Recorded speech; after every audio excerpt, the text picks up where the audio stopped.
The ফিন্ড আপনাকে যুক্ত করা হয়েছে। আপনি বলেন তাহলে। আসিফ ভাই শোনা যাচ্ছে এখন? হ্যাঁ, শোনা যাচ্ছে। বলেন। একটা সূরা বানাইছিলাম। একটু দেখাই। যেই হারে পাবলিক সূরা বানাইতেছে, আল্লাহ তো মনে করেন হার্টফেল করবে এইসব দেইখা। সমস্ত নাফরমানি সারা পৃথিবীতে নাস্তিক ভরে যাচ্ছে। আল্লাহ মনে করেন হার্টফেল করে না ফেলে। বেচারা বুড়া হইছে।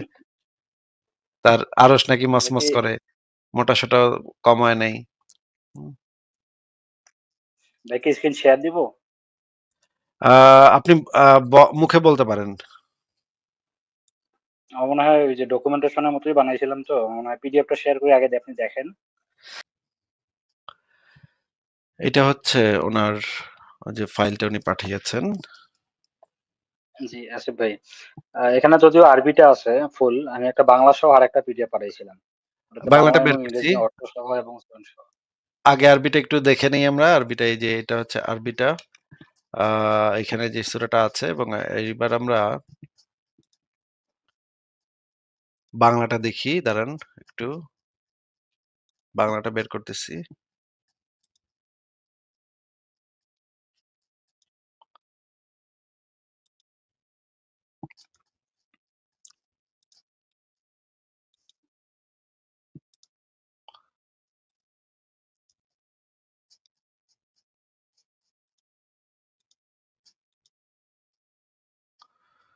এটা হচ্ছে বাংলাটা।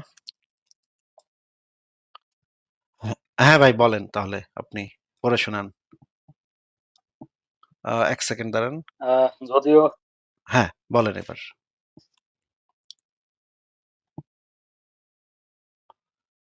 যদিও আমি আরবি সেরকম পারি না।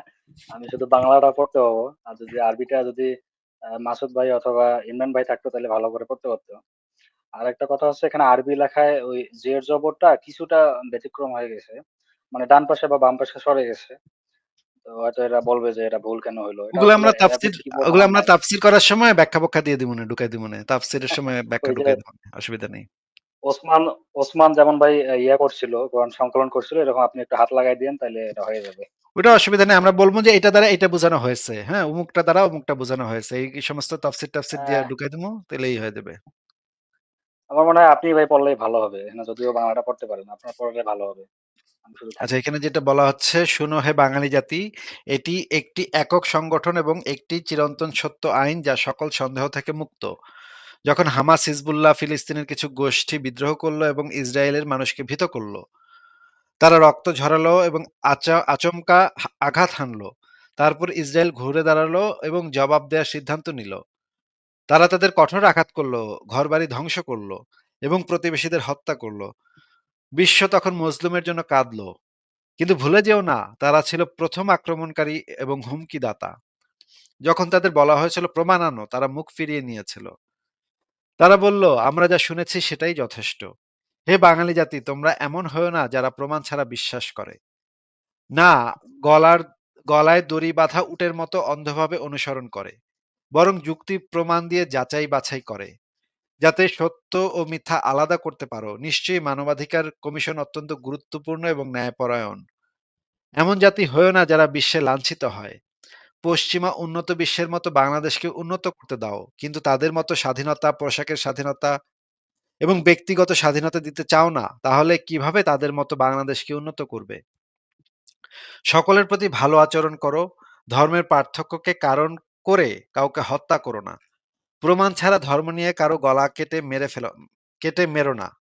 আর মানবাধিকার কমিশনকে ভয় করো। নিশ্চয়ই আমরা তোমাদের ভালোর জন্যই কাজ করি। তোমাদের মন্দ কাজের ফল তোমাদের কর্মফল হিসেবে দেখতে পাবে। আমরা যা জানি তোমরা তা জানো না। তাই আগে জেনে তারপর বিচার করো। অজ্ঞ অবস্থায় বিচার করো না। আস্থা রাখো মানবাধিকার কমিশনের ওপর।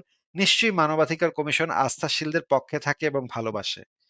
কারণ এটি তোমাদের ব্যক্তিগত স্বাধীনতা নিশ্চিত করে এবং জঙ্গিবাদের থেকে মুক্তির পথ দেখিয়ে শান্তিতে বাঁচতে সাহায্য করে। যদি তোমরা আস্থা না রাখো, তোমাদের অবস্থা হবে ফিলিস্তিনের মতো। কারণ তোমরা অজ্ঞতা বেছে নাও এবং হিংসার পক্ষে ডাকো।